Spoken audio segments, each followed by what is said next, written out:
Good morning to everyone. Good good morning morning sir. Sir. Good morning sir. Good morning sir. आज दोबारा से start करते हैं chapter 4। तो आप सभी ध्यान से देखना, जो भी आपकी क्वेरीज हो वो हम सबसे लास्ट में डिस्कस करेंगे। आप चैट के थ्रू भी मुझे बता सकते हो। आज हम दोबारा से स्टार्ट करने जा रहे हैं चैप्टर 4। चैप्टर 4 है हमारा क्वाड्रेटिक इक्वेशन, ठीक है। और चैप्टर 4 में जो हम बेसिक डिस्कस करेंगे वो देखिए कि चैप्टर 4 में हम क्वाड्रेटिक इक्वेशन के बारे में पढ़ेंगे। क्वाड्रेटिक इक्वेशन क्या होती है उस सब के बारे में आज हम बेसिक डिस्कस करेंगे। कल जो हमने डिस्कस किया था, कल हम इसके आउटलाइंस को डिस्कस कर चुके थे कि हमारे पास दो ही चीजें होती हैं इस फर्स्ट वर्कशीट में, कि हमें सबसे पहले तो आइडेंटिफिकेशन करनी है कि इसकी क्वाड्रेटिक इक्वेशन को आइडेंटिफाई सीखा था। दूसरा हमने सीखा था roots and zeros of a polynomial of an equation. तो अब हम चाहते हैं कि एक बार हम जल्दी से ओवरव्यू लें कि कल हमने सीखा क्या था। तो आइए अब हम ये देखते हैं कि अब हमने कल जो सीखा था वो क्या था। तो फर्स्ट वन हम ये चाहेंगे कि हम ये देखें कि जो हमने कल सीखा है उसमें क्या डाउट्स हैं। वो जो आपके डाउट्स बने हुए हैं वो भी आप मुझसे शेयर करना। तो मैं एक बार जस्ट ओवरव्यू दे रहा हूँ आपको कि हमने कल सीखा क्या था। तो हमने कल क्या सीखा था कि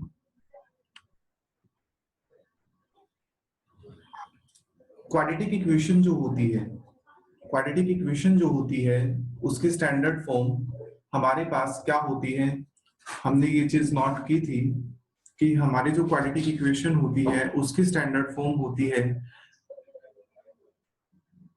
ax² plus bx plus c equal to 0। क्या होती है क्वाड्रेटिक इक्वेशन की standard form? ax² plus bx plus c equal to 0, where जो degree of a variable is here 2। तो degree is the highest power of variable. Degree क्या होता है? Highest power of variable is known as degree. Highest power of variable is a degree. So but here is that is necessary condition is here that a is must be not equal to 0. If a is equal to 0, so this implies that a is 0, so this portion becomes 0. तो अपने पास left क्या बचेगा? bx plus c equal to 0. तो bx plus c equal to 0 में bx plus c equal to 0 में जो हमारे पास variable है x, उसकी हाईएस्ट पावर कितनी है? 1। अगर हाईएस्ट पावर 1 है तो ये पॉलिनोमियल क्वाड्रेटिक से किसमें कन्वर्ट हो जाएगी? लीनियर पॉलिनोमियल में। इसमें कन्वर्ट हो जाएगी वो लीनियर पॉलिनोमियल में। तो हियर हमारे पास तीन चीजें आती हैं। फर्स्ट वन क्या आ रहा था?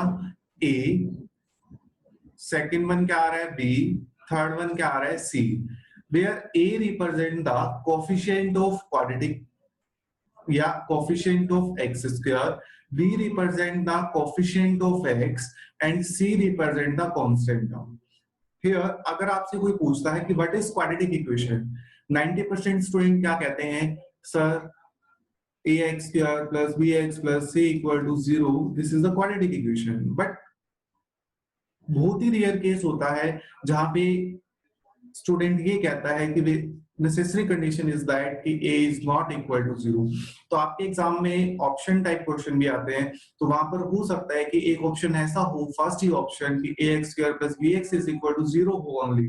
तो आपको ये देखना है कि वो कंडीशन भी तो आए ना कि a is equal to not equal to 0। तो आपको उस ऑप्शन को प्रेफर करना है, ना कि सिंपल क्वाड्रेटिक इक्वेशन को। तो हमारी नेसेसरी कंडीशन भी तो ये है ना, क्योंकि किसी की तरफ से अपोजिशन नहीं आना चाहिए कि कभी कोई स्टूडेंट कहे कि A B C are what, तो A B C are the constant, तो कांस्टेंट की वैल्यू 0 भी हो सकती है। अगर ए 0 होगा तो क्वाड्रेटिक नहीं है। तो इसका मतलब आप जब किसी भी स्टूडेंट को क्वाड्रेटिक इक्वेशन बताओ कि क्या होती है, तो क्वाड्रेटिक इक्वेशन क्या होती है? ax² plus bx plus c equal to 0 wherever a is not equal to 0. If a is 0, so then your definition is wrong. तो आपको क्या करना पड़ेगा? इस कंडीशन को भी बताना पड़ेगा, a is not equal to 0। तो यहां तक सभी को समझ में आया भी क्या है क्वाड्रेटिक इक्वेशन? Yes sir. ठीक है भाई। Yes, sir. Yes, sir. तो नेक्स्ट Yes, देखो, अब हम नेक्स्ट डिस्कस कर रहे हैं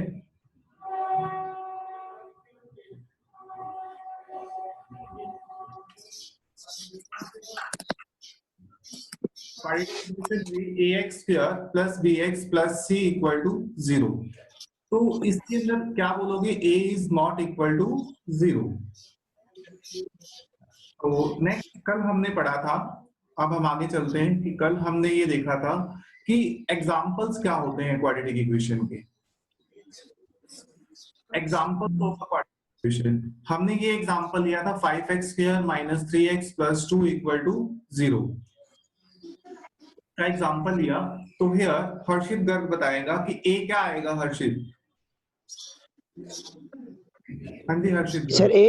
हाँ A. जी, हाँ 5. 5। हमारे पास क्या होगा, coefficient of x square, Square. Square is here 5। तो ये आंसर क्या है, गलत। तो a इज इक्वल टू क्या होगा 5, b इज इक्वल टू कितना आ जाएगा, कंपेयर -3. 3 और c -3. पॉजिटिव 3. तो हमने यहाँ से ये देखा कि कैसे हम a b and c find करते हैं। तो आइए अब हम आगे चलते हैं।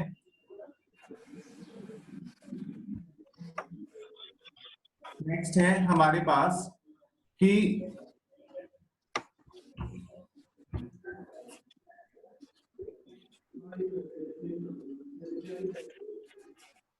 कुछ और एग्जांपल्स भी थे जो हमने देखे थे। तो एग्जांपल्स में हमने ये ऑब्जर्व किया था कि कौन सी क्वाड्रेटिक इक्वेशन है और कैसे हम a b and c find करते हैं। तो फाइंड करने के लिए, a b and c find करने के लिए हमने क्या देखा था कि हम इस इक्वेशन को स्टैंडर्ड इक्वेशन से कंपेयर करेंगे। किससे कंपेयर करेंगे, स्टैंडर्ड इक्वेशन से। तो स्टैंडर्ड इक्वेशन जो होती है हमारे पास, वो क्या होती है, ax स्क्वायर, कभी भी माइक म्यूट रखें प्लीज। हमारे पास जो स्टैंडर्ड इक्वेशन होती है वो क्या होती है, ax square plus bx plus c equal to 0। तो here a is equal to 2, b is equal to plus 5 and c is equal to 3। तो हमारे पास आंसर क्या आ गया, a2 b5 c3। उसके बाद सेकंड एग्जांपल क्या है, x square minus 3x is equal to 0। तो here we can compare this question with the standard equation. Standard equation is here ax square plus bx plus c equal to 0। तो compare करो x square x square, x square के आगे a है, तो यहाँ पे इसका मतलब 0 तो हो नहीं सकता, तो क्या होगा 1। तो की वैल्यू आ गई 1। अब सेकंड में देखो x के आगे होता है b, तो इसमें देखो x के आगे कितना है -3, तो b की वैल्यू कितनी आ गई -3 एंड हियर c वो जिसके साथ x ना हो ऐसा कुछ है नहीं, कितना आ गया 0। नेक्स्ट है हमारे पास 5x स्क्वायर 5x -3। तो 5x -3 में हमारे पास इसको जब आप जनरल से कंपेयर करोगे ax square plus bx plus c equal to 0 से, तो अपने पास क्या है, सिर्फ 5x -3 इक्वल टू 0। तो यहाँ पे x स्क्वायर वाली टर्म नहीं है। इट मींस क्या होगा, a is equal to 0, b is equal to 5 and c is equal to -3। हाँ भाई बताओ, यहां तक समझ में आया कि कैसे हम how to find the value of ABC here. Yes, sir. Yes, sir. Yes, sir. Yes, sir. Yes, sir. ठीक है Yes, भाई। sir. अब आगे देखो, अब हम आगे चलते हैं।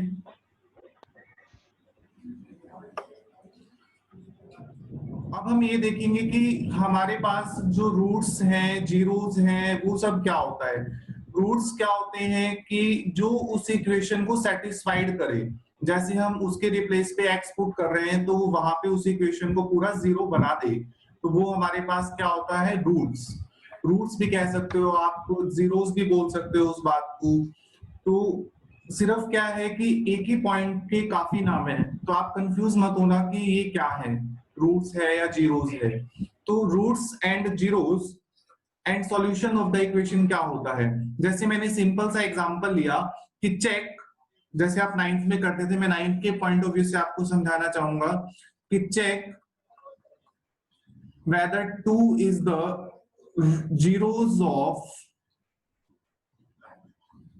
x minus 2। तो आप 9th क्लास में कैसे चेक करते थे, सपोज हियर बस यहाँ पे इस 2 के रिप्लेस पे अल्फा गिवन है, तो आप क्या करते थे, यहाँ पे x के रिप्लेस पे जो गिवन होता था नंबर वो पुट करते थे, तो 2 minus 2 is equal to 0। अब देखो ये तो एक पॉलिनोमियल थी, इसका रिजल्ट हमने इक्वल टू क्या बना दिया, 0। तो दिस इंप्लाइज दैट जो ये x हमने 2 रिप्लेस किया है, this is the zeros, this is the zeros of this polynomial, या सॉल्यूशन भी कह सकते हो, या इसको रूट्स भी बोल सकते हो। तो ऐसा ही सेम मैंने इसमें किया है कि एक रियल नंबर अल्फा, उसको हम रूट्स कहेंगे या जीरोस कहेंगे इस क्वाड्रेटिक इक्वेशन की, कब, जब x के रिप्लेस पे क्या पुट होगा, अल्फा। हमने x के रिप्लेस पे क्या पुट किया, अल्फा, और वो इस इक्वेशन को इक्वल टू में क्या बना दे, 0। तो then alpha is called the zeros, alpha is called the zeros.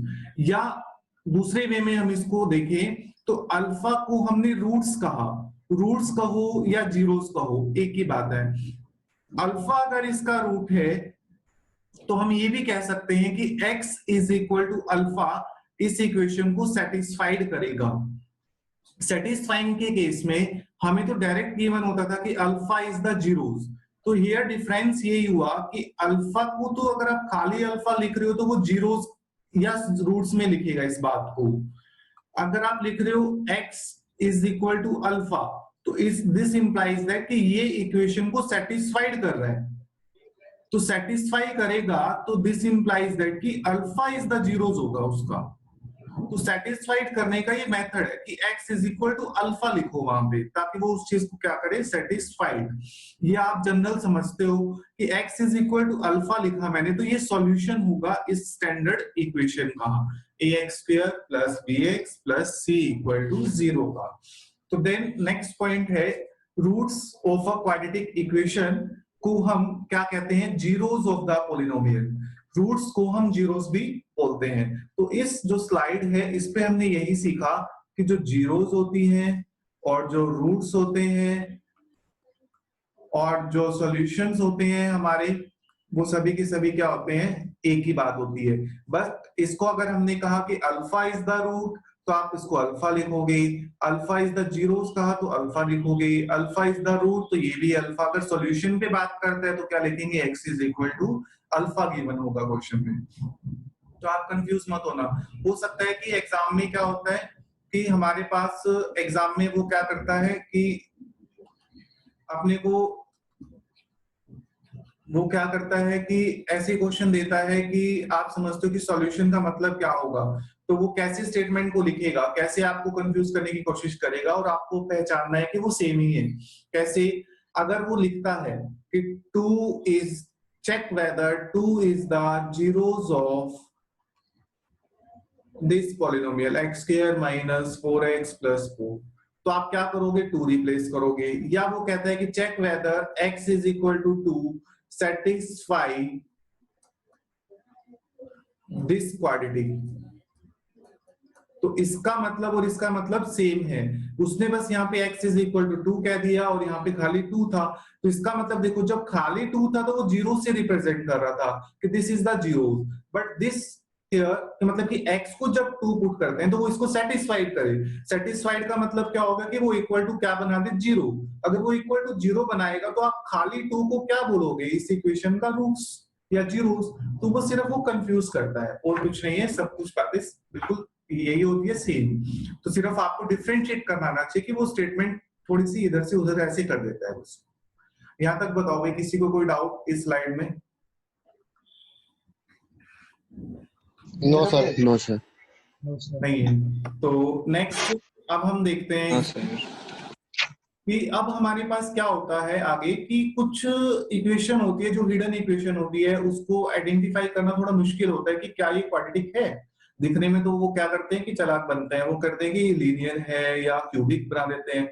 वो एक्चुअल में क्या होता है कि जब हम उसको सॉल्व करते हैं, सॉल्व करने के बाद हमें ये क्लियर होता है कि वो अरे ये तो क्या था कि इसको सॉल्व करने के बाद ये तो कुछ और बन गया। तो इसका मतलब क्या है कि जब हम किसी चीज को कर रहे हैं तो सबसे पहले हमें ये जरूर देखना होगा कि वो इक्वेशन कैसी है। तो उसको इक्वेशन को क्या होता है कि वो ऐसी बना देते हैं कि जैसे आप तुरंत देखते ही ऑप्शन पे टिक मार तो ये ले भाई, बट वो एक्चुअल में होता क्या है कि वो कुछ और ही होता है। अब हम क्या करते हैं, जैसे अब हमने ये एग्जांपल दिया फर्स्ट कि चेक करो कि हिडन क्वाड्रेटिक इक्वेशन का मतलब यहाँ पे यही हुआ कि वो छुपी हुई होती है क्वाड्रेटिक इक्वेशन, हमें उसको कैसे बाहर निकालना है। तो आइए अब हम देखते हैं कि जैसे हमें फर्स्ट इक्वेशन उन्होंने दी, क्या दी, x square minus x square is equal to 3x, x square is equal to 3x minus 1। आप सिर्फ माइंड में एक ही चीज सेट करो कि हमें जो ये इक्वेशन गिवन है क्या वो स्टैंडर्ड में है, इफ नॉट तो देन मेक इट, बस सिंपल बात। तो इसको स्टैंडर्ड में बनाओ। एक्स स्क्वायर हमें क्या है स्टैंडर्ड में जो गिवन है उसमें ये गिवन है कि इक्वल टू में 0 होना चाहिए, मतलब राइट साइड कोई भी टर्म ना हो, सिर्फ ये माइंड में रखो। तो राइट साइड टर्म ना हो तो इसको शिफ्ट कर दो लेफ्ट पे, तो लेफ्ट पे शिफ्ट करेंगे तो ये बन जाएगा दिस इज इक्वल टू 0। तो ये हमारे पास क्या बन गई, क्वाड्रेटिक इक्वेशन। तो क्या ये क्वाड्रेटिक हुई? यस। तो then you find the value of ABC. Otherwise आप डायरेक्ट देख के एबीसी नहीं बताओगे। अगर आप डायरेक्ट देख के बता रहे हो तो 100% आपका आंसर गलत ही होगा। तो सबसे पहला स्टेप बस आपको सीखने का मैंने इस स्लाइड में यही रखा है कि सबसे पहले आप इसको सिंप्लीफाई करो। यहां से आपका चैप्टर 4 जो आपकी एनसीईआरटी में है वो स्टार्ट हो चुका है भाई। अब सेकंड इक्वेशन उसने क्या कही, 2 times of w square minus 2w is equal to 5। बच्चे कहेंगे कि ये तो क्वाड्रेटिक थी। बच्चे क्या मिस्टेक करते हैं, 2 लिखा w स्क्वायर माइनस 2w, वो कहेंगे कि सर ने कहा था कि लेफ्ट में ले आओ, वो खुद का माइंड कुछ लगाते नहीं, माइनस 5 इक्वल टू 0 लिखा। अब देखेंगे कि हाँ हाँ ऊपर जैसी बन गई इक्वल टू 0 था, बट इतना दिमाग नहीं लगाते कि ऊपर ब्रैकेट है, ऊपर कहीं ब्रैकेट नहीं है। तो then you can solve it here. तो पहले ब्रैकेट को भी ओपन करो, 2w square minus 4w minus 5 equal to 0।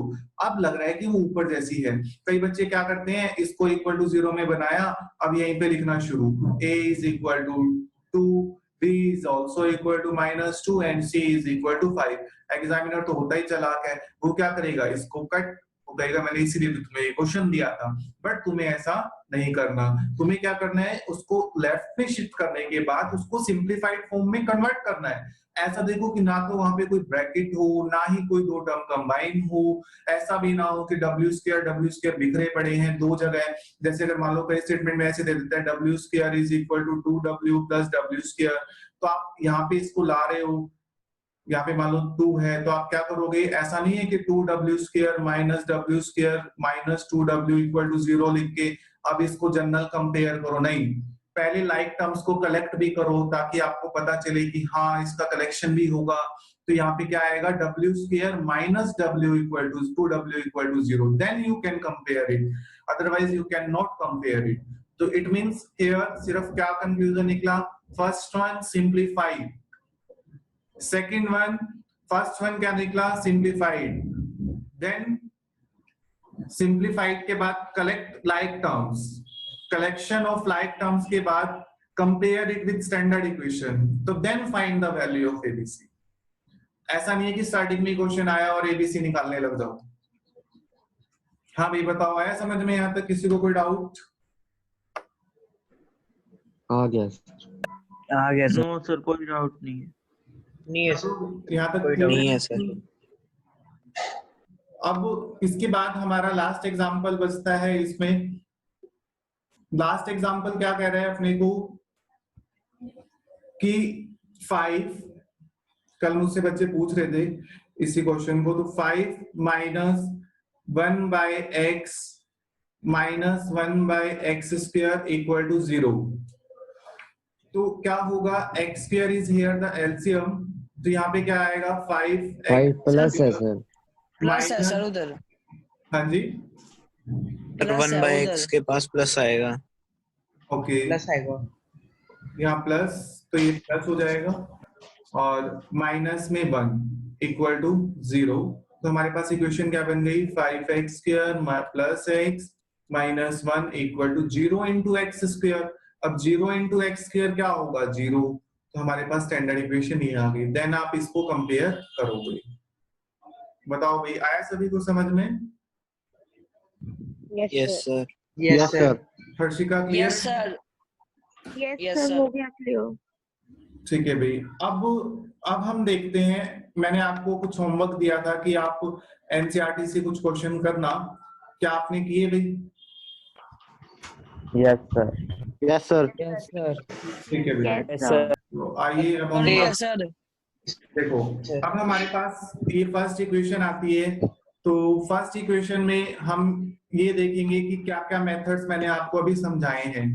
मैंने आपको क्या क्या समझाया है कि पहले सिंपलीफाई करो, उसके बाद सारी टर्म्स को लेफ्ट साइड शिफ्ट करो, शिफ्ट करने के बाद लाइक टर्म्स को, मतलब एक्स स्क्वायर वाली को एक्स स्क्वायर से प्लस करना है प्लस करो, माइनस करना है माइनस करो। उसके बाद आप चेक करो कि जो हाईएस्ट पावर, जो पावर है, पावर का मतलब क्या होगा highest power, highest power of variable या हाईएस्ट जो डिग्री है उसकी, वो हाईएस्ट पावर जो होगी वेरिएबल की वो 2 है या नहीं है। अगर वो 2 है तो then it is quadratic, otherwise वो क्वाड्रेटिक नहीं है। तो जैसे देखो हमारे सामने ये क्वेश्चन आया, अब हम इसको सॉल्व करने की कोशिश करते हैं। देखो सबसे पहले क्या होगा, आइडेंटिटी ओपन करेंगे, क्या आएगा A square plus B square minus 2 into A into B plus 1 is equal to 2x minus 3। अब इसमें क्या होगा x square plus 4 minus 4x is equal to plus 1 is equal to 2x minus 3। तो then क्या होगा हमारे पास, like terms को कंपेयर करो, एक्स स्क्वायर तो एक ही बार है, उसके बाद क्या है माइनस 4x ये है, प्लस का 2 ये इस साइड आएगा तो माइनस का, अगर माइनस का होगा तो हमारे पास कितना हो जाएगा टोटल माइनस का 6x। उसके बाद कांस्टेंट हम देखो प्लस 4 प्लस 1 प्लस 5 माइनस 3 इस साइड शिफ्ट होगा तो क्या मिलेगा हमें प्लस 3। तो टोटल क्या हो गया प्लस 8 इक्वल टू 0। ये हमारी बन गई स्टैंडर्ड इक्वेशन। हाँ भाई बताओ, यहां तक किसी का कोई डाउट कि हमने कैसे बनाई standard equation? No no sir. Sir. No sir. अब हम नेक्स्ट डिस्कस कर रहे हैं इसमें कि 3 एग्जाम्पल है, जिससे पूछेंगे वो बताएगा और हम उसको सिंप्लीफाई करेंगे। तो आप मुझे बताना ओरली, जिससे मैं पूछूं वो क्वेश्चन, वो ओरली मुझे बताएंगे कि कैसे इसको सॉल्व करना है। फर्स्ट वन आप स्टेप्स बताओगे, then one you can simplify. हाँ भाई, फर्स्ट क्वेश्चन हर्षिका बताएगी कैसे सिंप्लीफाई होगा भाई। ओके सर, मैं बताती हूँ। सर पहले ना हमें ना इन्हें सॉल्व करना है ब्रैकेट को। करो क्या हाँ, आएगा। और उस सर ब्रैकेट को सॉल्व करके x को x से करेंगे तो x स्क्वायर आ जाएगा, और x को 1 से करेंगे तो x आ जाएगा प्लस 8। हाँ, और is equal to, x plus 8 equal to, और सर फिर इज इक्वल टू में ये था x प्लस 2 और x माइनस 2 ब्रैकेट में। तो एक आइडेंटिटी होती है तो a square minus b square हो जाता है। तो ना फिर हम ना x स्क्वायर हो जाएगा और माइनस का 2 का स्क्वायर 4 होता है, गुड। तो 4 हो जाएगा। देन हाँ, और उसके बाद सर लाइक टर्म्स को वहां पे लेके चल जाएंगे, तो x स्क्वायर को वहां पे लेके जाएंगे तो माइनस में आ जाएगा, तो x square minus x square तो 0 हो जाएगा। बहुत हाँ, तो बढ़िया। x, आगे सर x का x को x जो हो जाएगा वहां पे, सर हाँ उसकी जी, कोई लाइक टर्म है नहीं तो x तो बच जाएगा वहां पे। हाँ, और सर जो 8 है वो -4 है यहाँ पे इज इक्वल टू में, तो -4 को वहां पे लेके जाएंगे तो प्लस का 4 हो जाएगा, इक्वल टू तो 0। प्लस का, yes sir, is equal to 0, plus का 4 हो जाएगा, तो 8 प्लस 4, नेक्स्ट स्टेप में 0 plus x plus 8 plus 4 is equal to 12 होता है, तो ना 12 x plus 12 is equal to 0। तो हमारा x equation is plus 12 quadratic. Is, हाँ जी, हाँ सर जी। नो सर, ये क्वाड्रेटिक नहीं है सर, ये लीनियर इक्वेशन है। गुड, बहुत बढ़िया भाई। हाँ भाई, आया सभी को फर्स्ट एग्जांपल समझ में? सेकंड कैसे किया हमने? Yes, sir. Yes sir. Next Harshit Yes, sir. Garg कराएगा भाई, कराओ भाई हर्षित गर्ग सेकंड। ये x प्लस 2 का होल क्यूब वाला है सर। नहीं, उससे ऊपर थर्ड जो क्वेश्चन है, x times of 2x plus 3। उसके पहले ब्रैकेट सॉल्व करेंगे। क्या है? 2x स्क्वायर प्लस 3x होगा 2x स्क्वायर प्लस 3x और इज इक्वल टू में x square plus 1। x square plus 1। आगे? सर वो x square plus 1 left hand side ले लेंगे। हाँ जी, क्या आएगा? सर फिर हो जाएगा 2x square 2x square, 2x square minus x square हाँ जी, minus x plus 3x minus 1। Minus 1 equal to 0। आगे क्या हो जाएगा? x square plus 3x minus 1 equal to 0। 0। ठीक है भाई हर्षित, Yes, sir. बहुत बढ़िया। हाँ भाई, आया सभी को समझ में? Yes sir. ठीक है भाई। Yes, sir. Yes sir. Next question Ishan कराएगा भाई, अपन इसके आइडेंटिटी खोल लेंगे। बोलो। X cube plus a cube plus 2 का होल क्यूब सर 8। 8 प्लस एक second sir 3 into a square b 3 into a square b x square 2 plus plus 3 into a b square a b square x yes sir is equals two is x cube plus x cube minus 4 x cube minus 4। तो क्या होगा इसका simplification? X cube plus 8 x cube plus 8 plus 6x plus 6 x square plus 12 एक second 12 yes sir 12x is equal to x cube minus 4 x cube minus 4। बहुत बढ़िया sir x cube को उस तरफ लेके जाएंगे तो सर माइनस में 0 हो जाएगा सर ये। बहुत बढ़िया, ये हम ऐसे भी काट सकते हैं, करेक्ट। तो सर 8 प्लस सर 4 वहां पे चल जाएगा तो प्लस का हो जाएगा सर। ये 8 plus 4 is equal to 12 plus हो जाएगा, ठीक है।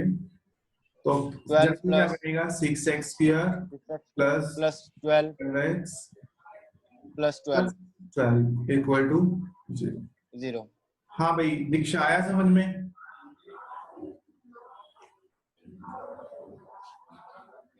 हाँ भाई दीक्षा जी बताओ। भूमल, हाँ भाई दीक्षा बोलो, समझ में आया आपको?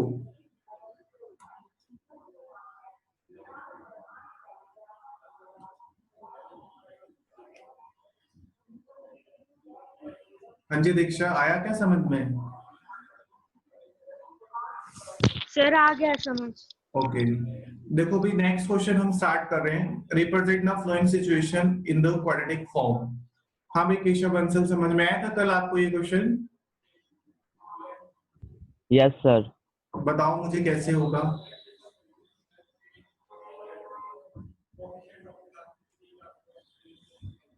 Sir, number of toys produced in a day to X मान लेंगे.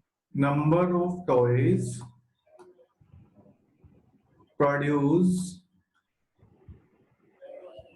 in a day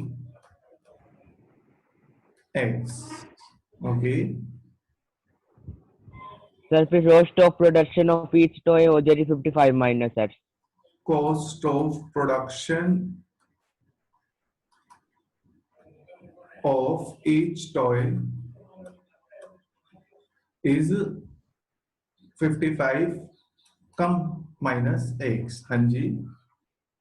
Sir, फिर number of toys produced in a day multiply cost of production of हो जाएगी total production total cost 750. Number of toys को multiply करेंगे cost of production से. Of each toy से ना Yes, sir. भाई, एक टॉय से करेंगे तो क्या आएगा? Total cost of production. Sir, तो X into 55 minus X equal to 750. क्या आ जाएगा x x multiply 55 minus of x. is equal to 750. So this implies that simplified form 55x minus Minus x square is equal to 750. 750. Standard form क्या बन जाएगी minus x square plus 55 है minus 750 equal to 0. यही होगी Keshav. Yes sir. Okay हाँ भाई बताओ भाई किसी स्टूडेंट को कोई डाउट इस क्वेश्चन में वो अपना माइक ऑन Sir. करके बोले भाई. थर्ड लाइन समझ नहीं आई सर इसकी. आप ये देखो ये इक्वल्स टू मैं आपको समझाता हूँ कि मान लो कि नंबर ऑफ टॉयज है हमारे पास 5. हमने प्रोड्यूस किए कितने नंबर ऑफ टॉयज बनाए हमने 5. अब तू नंबर ऑफ टॉयज बना रहा है तो उसकी कॉस्ट भी लगेगी बनाने की. लगेगी वैभव. हाँ सर लगेगी. तो हर एक टॉयज की कॉस्ट लगेगी. जैसे मान लो हमने कोई भी छोटा सा छोटा टॉयज बनाया हमने मान लो कि बैट बनाया सपोज दैट कि अगर आप एक बैट भी बना रहे हो तो उसकी कॉस्ट लगेगी. अब हमने कहा कि हाँ, एक सर. बैट बनाया उसकी कॉस्ट 100 रुपए थी. फिर हमने कहा कि हमने 5 बैट बनाए. एक बैट की कॉस्ट ऑफ प्रोडक्शन आ रहा था 100 रुपए. फिर हमने कहा कि हमने 5 बैट बनाए भाई हमने कंपनी ने तो वो कितने रुपए हो गए उसकी कॉस्ट ऑफ प्रोडक्शन 5 बैट की 500 रुपए होगी ना. हाँ सर. तो मतलब क्या हुआ कि अगर कॉस्ट ऑफ प्रोडक्शन अगर वन डे एक टॉय की है और हम उसका मल्टीपल टॉयज बना रहे हैं तो कॉस्ट ऑफ प्रोडक्शन भी उतने टाइम हो जाएगा ना. हाँ सर. तो इसीलिए हाँ, समझ। फॉर्मूला होता है जनरल कि नंबर ऑफ टॉयज को अगर cost of production of each toy से करेंगे तो टोटल कॉस्ट ऑफ प्रोडक्शन आ जाएगी. हाँ सर. जैसे आप मार्केट से सपोज कर लो आप खरीद के ला रहे हो पेंसिल या इरेजर तो आपने कहा कि शॉप पे गए आपने शुरू में क्या पूछा कि एक पेंसिल का कितने रुपए लोगे. मैं तो बोलना नहीं है लिख के भेजना है. आपने कहा कि आप कितने रुपए लोगे एक पेंसिल के. उसने कहा कि 5 रुपए. आपने कहा कि 2 दे दो तो आप कितने रुपए टोटल उसको दोगे 10 रुपए दोगे ना. देखो मेरा फोटो ना देखो. तेरा तो नहीं इधर से तो नहीं. हाँ भाई गर्व भैया माइक बंद कर लो. हाँ भाई आया कब समझ में. हाँ सर आ गया अब. ठीक है भाई. हाँ भाई किसी स्टूडेंट का कोई डाउट इसमें. No sir. हाँ भाई अंशिका No, sir. आपको आया. नो सर सर डाउट नहीं है हो गया समझ में आ गया. ठीक है. हेमंत सर आ गया. हो गया. और एक और था हमारे पास वंश. सर आ गया. आ गया भाई. ठीक है. नेक्स्ट क्वेश्चन है भाई हमारे पास. नेक्स्ट क्वेश्चन आपने एक्सरसाइज में ट्राई किया था भाई. एक्सरसाइज सभी ने की है जो 4-5 Yes, sir. स्टेटमेंट थी आपकी बुक हाँ में. सर. Sir sir. करिए सर. पूरी कर ली सर. वही नहीं सर. तो अभी हमारी जो मीटिंग है उसका टाइम 1 मिनट रह गया भाई. तो उसके बाद अगेन ज्वाइन कर लेना. आज हम उसको कंप्लीट करेंगे. Okay sir. तो देखो भाई एक ये क्वेश्चन था उसमें a train travels a distance of 480 kilometre. A train travels a distance of 480 kilometre at a uniform speed. Uniform speed का मतलब स्पीड फिक्स है. If the speed has been reduced by 8 तो it would have taken 3 hours more than to cover the same distance. We need to find the speed of the train. तो इस distance हमें given है 480 kilometre. दूसरा हम speed पे काम कर रहे हैं. दूसरा हम किस पे काम कर रहे हैं स्पीड पे.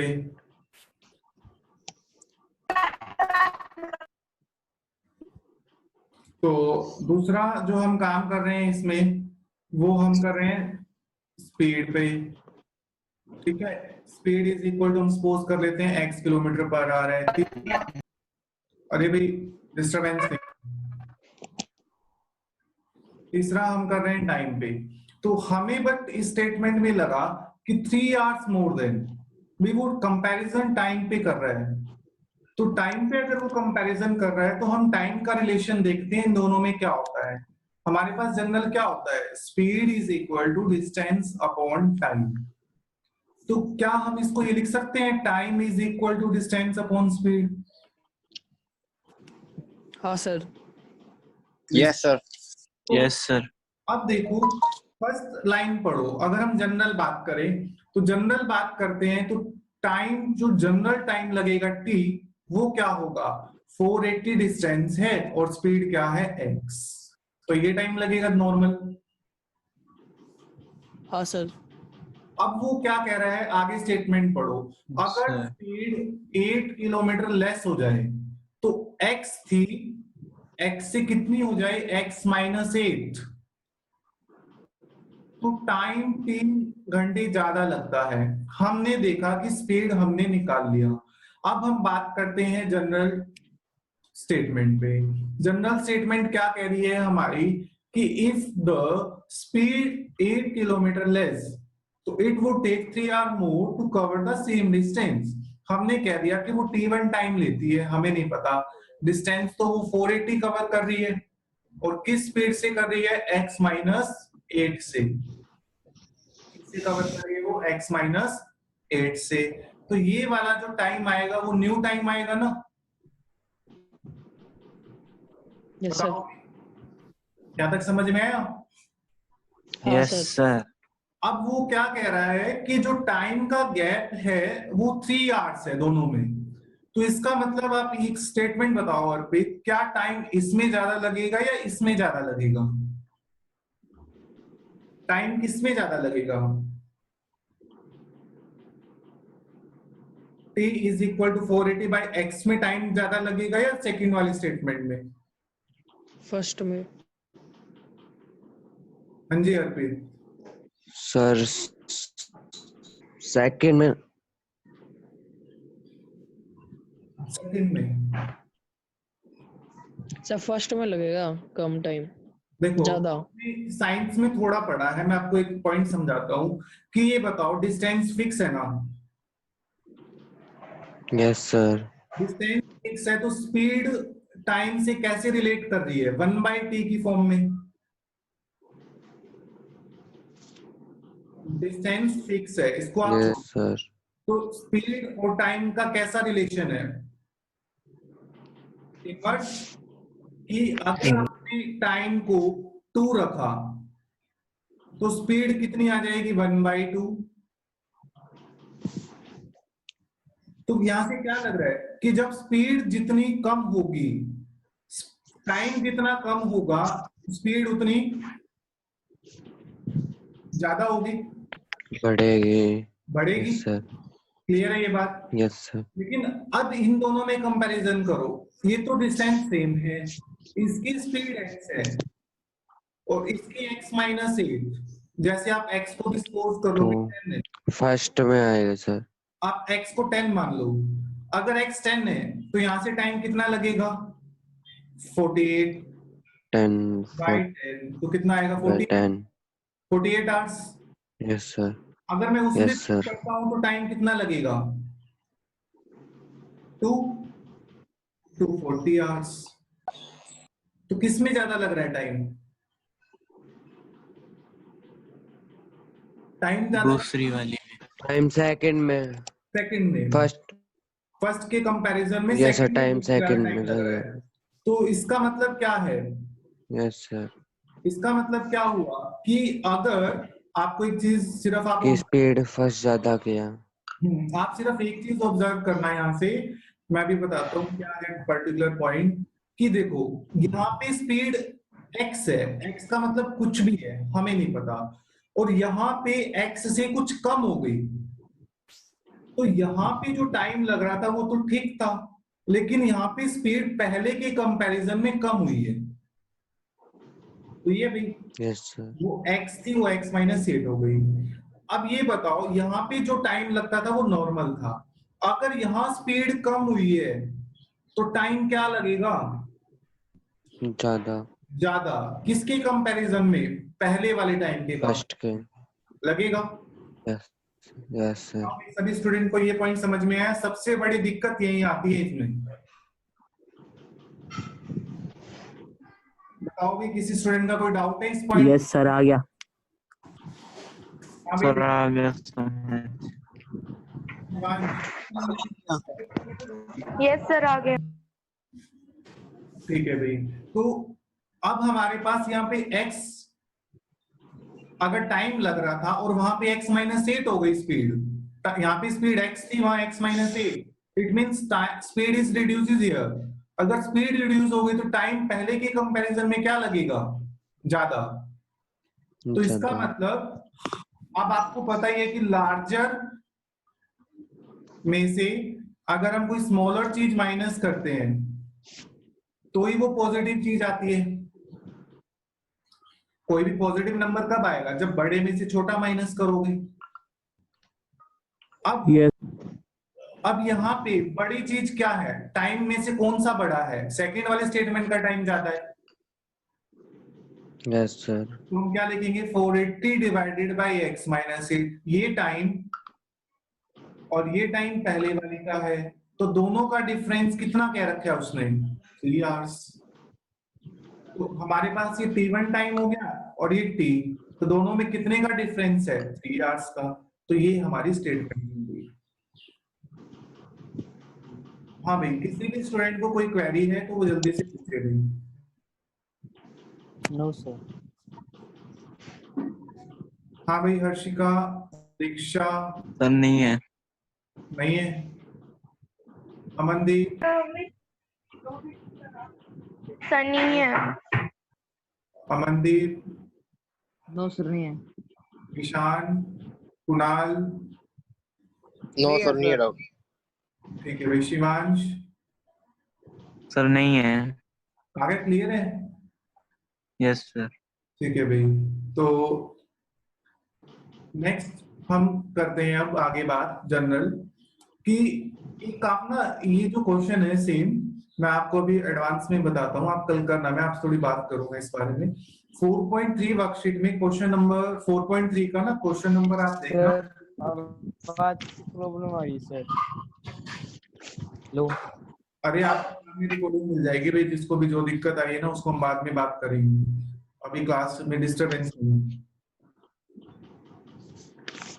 तो नेक्स्ट जो हमारे पास अब बात कर रहे थे हमने दिया था होमवर्क, ये वाली वर्कशीट। कौन से ऐसे स्टूडेंट है जिन्होंने इसको किया है? किया सर। सर नहीं किया। सर मैंने भी किया। फर्स्ट किया मैंने भी किया मैंने भी सर। किया है सर। मैंने भी करा है। कर लिए सर। तो बस आसान है सर। ये लगता है कि मेजोरिटी ज्यादा है। तो कौन से ऐसे सर स्टूडेंट, आसान है पहला क्वेश्चन। नहीं कौन से ऐसे स्टूडेंट है जिसने नहीं किया? वो बोल दे अपना नाम। सर मैंने। शिवांश। सर स्टेट और कोई एक बच्चे ने नहीं किया? और सर स्टेटमेंट वाले नहीं हुए सर। सर मैंने। कुणाल ने। ठीक है, तो स्टेटमेंट वाले में ये फोर्थ स्टेटमेंट तो मैंने आज ही करवा दिया आपको अभी। Yes sir. Yes sir. तो अब हम इन 3 स्टेटमेंट पे बात करते हैं। तो 1 बाय 1। Excuse me sir. हाँ जी। सर फोर्थ क्वेश्चन में ये जो आपने अभी अभी करा है इसमें एक ही क्वेश्चन बनेगी? हाँ जी, क्वाड्रेटिक इक्वेशन एक ही बनेगी वैभव, क्योंकि ये चैप्टर सिर्फ क्वाड्रेटिक इक्वेशन का है, तो एक ही इक्वेशन बनेगी हमेशा। ठीक है सर। ठीक है, तो अब हम बात कर रहे हैं क्वेश्चन नंबर सेकंड का फर्स्ट पार्ट पे। तो सेकंड का फर्स्ट वंश बताएगा भाई, मेरे को हिंट दो, वंश कैसे होगा? सर इसमें हमें रेक्टेंगल का एरिया गिवन है 528 मीटर स्क्वायर। हाँ जी। तो सर इसमें कह रखा है कि है ना, जो इसकी लेंथ है वो 1 मोर देन है इसकी ट्वाइस द ब्रेथ पे। हाँ, सिर्फ इतनी सी ही स्टेटमेंट हमें समझा दो, क्योंकि बच्चों को ये तो मेरे हिसाब से पता होता है कि रेक्टेंगल का जो एरिया होता है वो होता है लेंथ इनटू ब्रेथ। तो सर इसमें हमारी लेंथ हो जाएगी 2x + 1। तो नहीं, आप ये बताओ पहले कि हम किसको एक्सपोज कर रहे हैं? सर x तो हम ब्रेथ को ले रहे हैं। ब्रेथ को। तो लेट जो स्टेटमेंट भी बाद में आएगा ना, जो नाम, उसको आप सपोज करोगे। Let breadth is equal to x, तो लेंथ क्या होगी 2x plus 1 कि लेंथ इज 1 मोर देन का मतलब क्या होगा +1, ट्वाइस का मतलब 2 गुना, किसका 2 गुना, ब्रेथ का। तो ब्रेथ के 2 गुना में कितना ज्यादा है 1,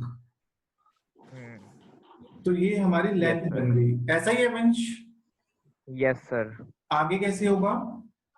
तो सर हमें इस रेक्टेंगल के एरिया का फॉर्मूला होता है लेंथ इनटू ब्रेथ, तो लेंथ को ब्रेथ से मल्टीप्लाई कर देंगे। हाँ जी, तो 2x plus 1 into x is equal to आ जाएगा 528। 2x + 1 की इंटू होगी। यस सर, x से।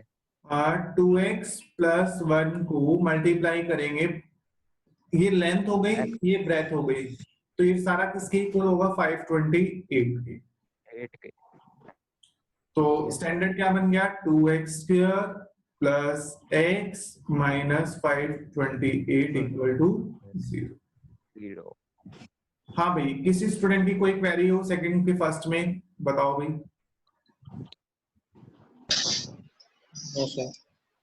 नहीं। Ishaan, Shivansh, no sir. शिवांश आपने समझ में आया आपको? Yes sir. भूमल, सर इसके आगे कुछ नहीं करना, अब बस यहीं पे छोड़ देना है। हाँ जी, आप देखो क्वेश्चन में क्या करना है, सिर्फ रिप्रेजेंट करना है, आपको सॉल्व नहीं करना। सॉल्व करना हम 4.3 में सिखाएंगे, ओके सर। सिर्फ आपको बनाना है। ठीक है भाई, नेक्स्ट क्वेश्चन अंशिका बताएगी भाई, second part. Okay sir. Sir consecutive numbers होते थे लगातार रो, हाँ जी, तो सर हम एक को ले लेंगे, सपोज कर लेंगे x हो जाएगा और एक हो जाएगा x + 1। कंसेक्यूटिव का मतलब क्या होता है, जो लगातार हो, जैसे 1 के बाद 2, यस 10 के बाद 11। तो हम क्या सपोज करेंगे, लेट फर्स्ट नंबर जो है सर x है, x है, तो सेकंड क्या होगा x + 1। x + 1। फिर क्या कहा हुआ है? सर इन्होंने प्रोडक्ट का हुआ, जो इनका प्रोडक्ट होगा 306 होएगा, तो हम x ब्रैकेट में x + 1 ले लेंगे, हाँ जी, = 306 हो जाएगा। 306। सर इनको फिर हम सॉल्व करेंगे तो x² + x हाँ जी, -306 = सर = 0। गुड, बहुत बढ़िया। हाँ भाई, किसी का डाउट? No sir. नहीं। सर x क्या लिया है? x हमने फर्स्ट नंबर लिया। अब सपोज करो कि x कुछ भी है, मान लो 300 है, यस सर। तो सेकंड क्या आएगा 301। Yes sir. तो उसने यही कहा है कि 2 ऐसे कंसेक्यूटिव नंबर्स लो, तो कंसेक्यूटिव का मतलब लगातार। 100 है तो 100 के बाद 101 हो, 400 है तो 400 के बाद 401 हो, ऐसे। तो हमने उसको x मान लिया कि वो जो भी होगा उससे एक ज्यादा सेकंड वाला होगा, बस। Yes sir. आ गया हर्षित समझ में? Yes sir. हाँ भाई दीक्षा, आपको आया समझ में? यस सर, आ गया। ठीक है भाई, नेक्स्ट भव्य कराएगा भाई।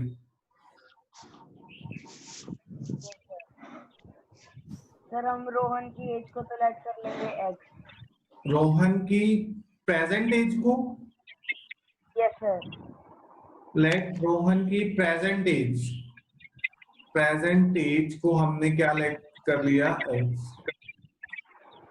सर जो रोहन की मदर है उससे 26 इयर्स बड़ी है, तो रोहन की मदर की एज हो जाएगी 26 + x। Rohan's mother present as,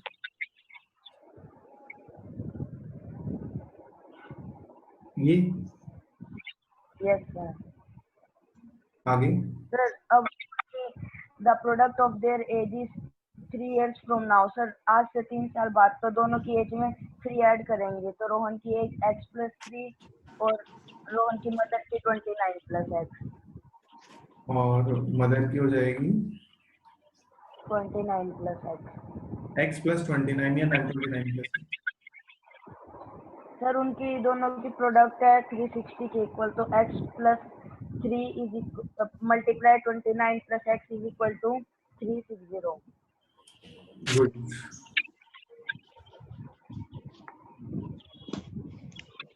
अब इसको सिंप्लीफाई कर लेंगे। Yes, sir 29x plus x. ठीक है वो कर लेंगे वो। ठीक है। हाँ भाई किसी का डाउट? No sir. हाँ भाई हर्षिका यस सर आ गया ये वाला क्वेश्चन। आ गया समझ में? गर्व यस सर। सर कर रखा है क्वेश्चन। हेमंत ठीक है भैया थैंक यू आज के लिए इतना ही भाई। सर इन दोनों सर पूछना था कुछ। क्या? सर रोहन की मदर 26 उससे बड़ी है तो दोनों इक्वेशन को इक्वल नहीं बनाएंगे। कैसे? रोहन की प्रेजेंट एज नहीं है, रोहन की मदर की 26 बड़ी है उसकी माँ। हाँ जी। तो रोहन की एज में 26 प्लस नहीं करेंगे उसको इक्वल बनाने के लिए। देखो रोहन तो बड़ा नहीं हो सकता ना। हाँ तो रोहन की मदर ही बड़ी होगी। अब ये कह रहा है कि रोहन की मदर वो बड़ी है रोहन से। कितना बड़ी है? 26। तो बैलेंस करने के लिए किसमें ऐड करोगे? रोहन की एज में, तभी वो मदर की एज बनेगी ना। Yes sir. तो मदर की एज क्या बन गई? x plus 26। ठीक है भाई। ओके हाँ ओके सर। हाँ जी बोलो। सर टाइम के लिए वो करनी है, टाइम वही नहीं हो सकता 12 से 1 का? नहीं 12 से 1 नहीं, वो हम बाद में डिस्कस करेंगे भाई। आज के लिए इतना ही। आप मुझसे बात व्हाट्सएप पे कर लीजिए। Okay sir. तो भाई आज के लिए इतना ही भाई। Thank you very much.